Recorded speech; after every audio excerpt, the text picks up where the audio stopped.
Brett put his hand over my mouth to stop me from yelling. This is what terrified me the most. Christine Blasey Ford's powerful statement provoked emotional reaction across the U.S. Look at me and tell me that it doesn't matter what happened to me. But it was an image from a Canadian cartoonist that made headlines. First published in the Halifax Chronicle-Herald, immediately after her testimony, it generated thousands of retweets, as well as the attention of the Washington Post and Breitbart News. Then, after Brett Kavanaugh was confirmed to the U.S. Supreme Court last weekend, people started posting the cartoon to social media again. The ultimate cartoon is one that doesn't have any words. That's Bruce MacKinnon, the cartoonist who drew the image. Not the first he's created that's captured powerful and raw emotions. This incredible cartoon in the Halifax Chronicle-Herald. But it's a fine line to walk. Even cartoonists can find themselves out of work for going too far for their boss's tastes. Rogers was fired by the Pittsburgh Post-Gazette after 25 years. He says the paper felt his cartoons were too critical of President Trump.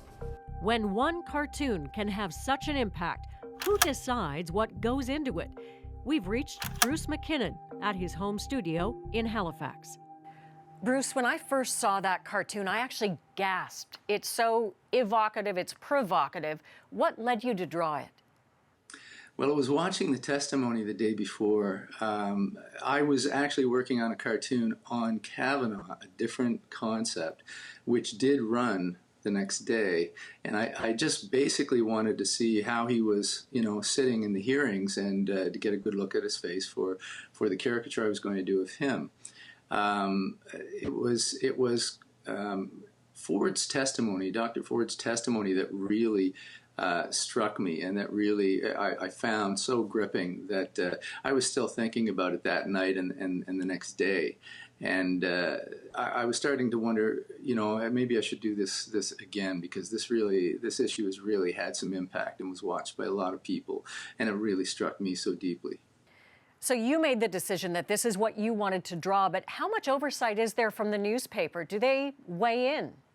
I've been working for the Herald for 32 years, and you gain a certain amount of trust and based on your record as you draw over those years. And so I do talk with the Herald pretty much every day, although it doesn't have to happen. If I'm working on a cartoon that I feel is safe in terms of legal content or matters of taste, as long as it says what I want it to say, but I don't look at it, I don't see it as a dangerous cartoon in terms of getting the newspaper in some sort of serious legal trouble or something like that, then I don't necessarily have to talk to anyone in the run of the day. They get the cartoon at the end of the day.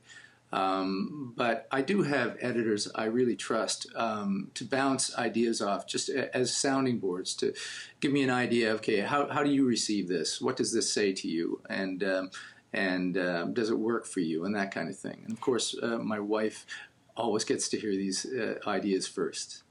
If they had asked you to adjust that drawing, for instance, take off the Republican cufflinks, would you have done it? Well, in a general sense, I bristle when someone tells me to do an alteration to a cartoon.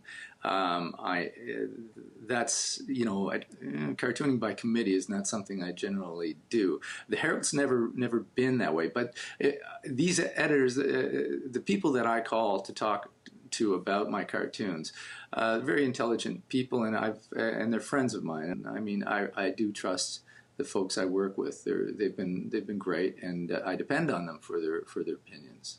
Bruce, good to talk to you. Thank you. Nice to talk to you, Diana. Thanks. Let us know what you think about what you see on the show. Just use the hashtag CBC Investigators, or you can tweet me directly. It's Swain Diana. You can also find me on Instagram at Swain's World.